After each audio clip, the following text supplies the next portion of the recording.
that flag is a little bit old. I have another one that is new, but I'm keeping it for my arrival.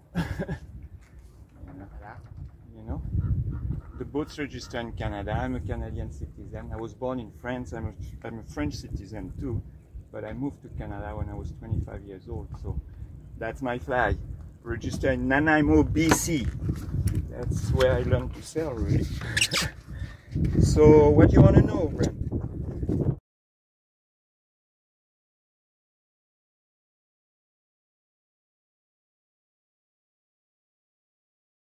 Okay, so this is Sun Bear. That's a boat that was designed in 1934 by Philip Roth. It was a wooden boat, and what happened is that after the war they didn't have good wood, and they started trying to do things in fiberglass. So that was the first fiberglass boat that was made on a production line of that size in 1958, 59, 60. This one was built in 1959. And it doesn't have a hull number because it hasn't been finished by the factory. They sold only the hull. And the guy that bought it made a wooden deck and cabin, just like traditional. So it's a bit different, but it's way stronger because I look like the cabin is that wide, the wood.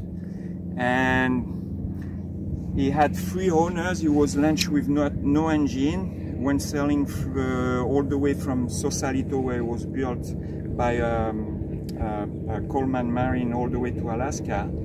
And then somebody bought it in the 70s, 72, put a Westerbeek underneath the cockpit with a V-drive and kept it up there on the west coast by Seattle area for a while. And then a couple bought it in 98, and they wanted to go sailing around the world, but they didn't know much, so they just overloaded the boat with gears and systems, and then the boat was in the desert for 5 or 6 years. The engine cooked, the gearbox rusted, the V-drive wouldn't turn, the rudder wasn't turning either because he went on shore, dragged anchor, destroyed the rudder, but wasn't rebuilt properly aligned. So I bought the boat for cheap and I've been working on it since 2012. I bought it in 2012. And I didn't change the name. Sun Bear was the name when I bought it. And it's a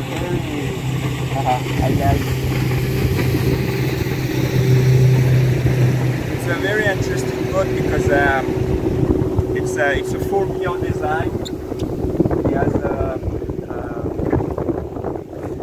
almost 6 feet draft, a little bit less, 5'9", 5'10", depending on how you load it, but it's pretty light right now. And it's a sloop. Normally it's a sloop. It has a very long boom, like the boat is 41 feet long and the boom is 21 feet long. And I did put inner forestay with running back stays because I want to keep the roller reefing. It's handy, you know. But when the weather is a bit stiffer, I got 3 different size sails I can put there, and the center of effort is better on the boat. And you know, I redone all the cockpit. I mean, the cockpit was so wide that I calculated that if a wave came and filled up the cockpit and the coaming, I would have 1 ton of water in the boat on the back. So I reduced the cockpit, which gave me more room inside. So it's not a really social boat, but I got good panels properly closed, and yeah, I just love that. I still have things to do. I have to change my door rates. I have a lot of things to do on that boat. I want to change the sails, but little by little it's coming. And I don't know what else to tell you about that. But it's a very good boat to go to windward. It goes to windward really. It's really thin, like it's only 8 ton tams, brute, 7.9 net, and it's pretty narrow. Just so yeah, it goes good to windward. It rolls a bit when it goes downwind, but you get used to it, you know. And I find it to be the best boat I ever had. One friend of mine once, in 2004 with my first boat, I was in French Polynesia, and I told him, I want a fast tank. And he told me, you'll have a tank or you'll have a fast boat, but you can't have both. I think I find one that is a fast tank.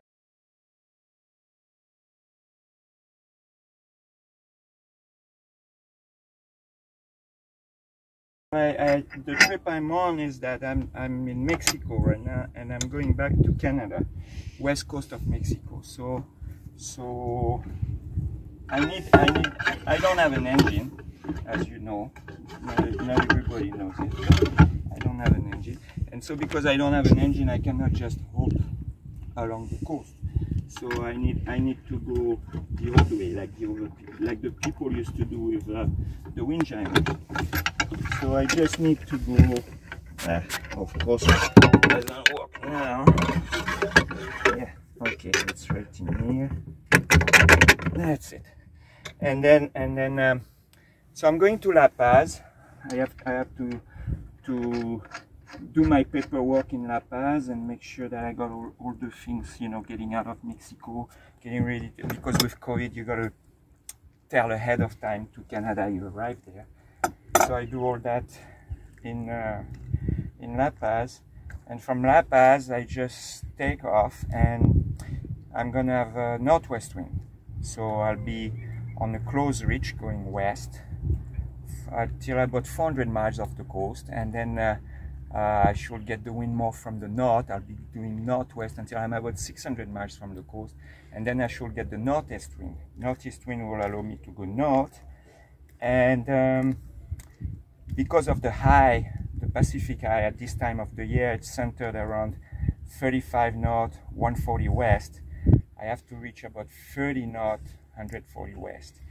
And I should be able to do that because once you get close, I won't be very close to Hawaii, but when you get to the latitude of Hawaii, you get easterly wind. So it should be easy to do that.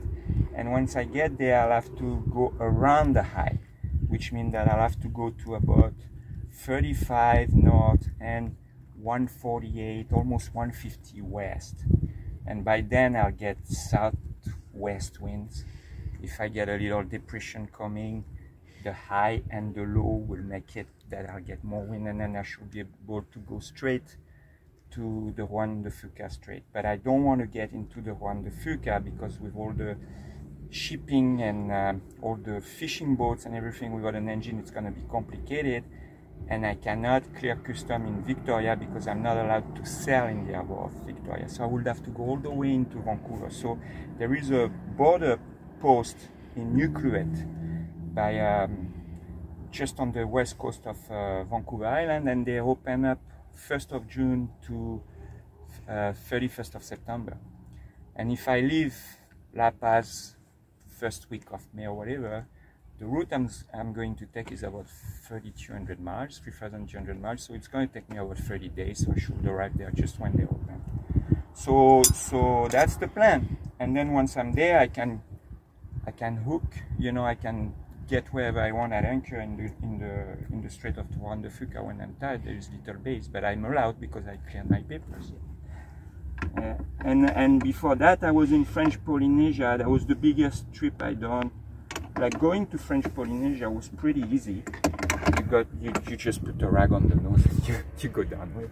But coming back was a bit tougher because I wanted to be here to do some work on the boat, and so I had to be here in November, December, which made it that I came back with the counter current, but I was against the wind like more than 3/4 of the way. I done 4,200 miles. I went from Moria north, trying to not get pushed west by the current, which is really strong after the Marquesas. I finally find the easterly winds and the counter current, and then southeast wind. So I went in the counter current to 116, 117 west, and then I went up again a bit northwest, and then to Cabo San Lucas. So that was quite a trip. That went a bit more.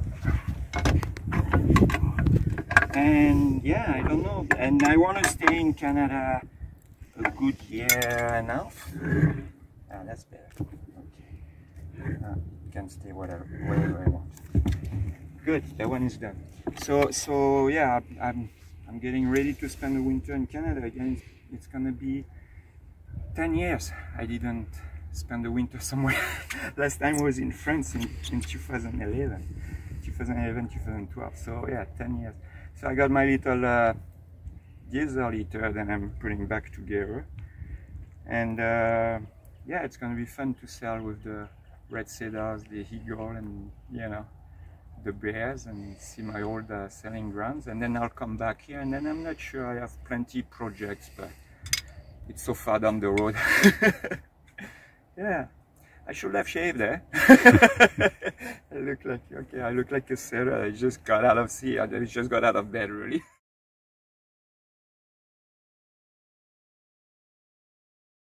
This is my sink, right? It's just a thing for the garden, because since I don't have an engine, I don't have a lot of electricity, so I cannot handle a lot of power for, you know, pumps and whatever. So actually all my water tanks, I don't have water tanks. What I do is that I fill up the bilge with bottles of water. And so I have about 300 liters of water in bottles, and bigger ones and smaller ones. And I have here 4 jugs of 20 liters with bottles around it. So I get the big ones and then the small ones, and I can get into the cranny. And then I calculated that in the bilge, plus the forepeak over there, plus 2 big 20 liters jug in the hatch over there, that gives me 300 liters of water, which for me alone is 100 days, because I consume just 3 liters a day at Sea Max. You know, sometimes a bit less, but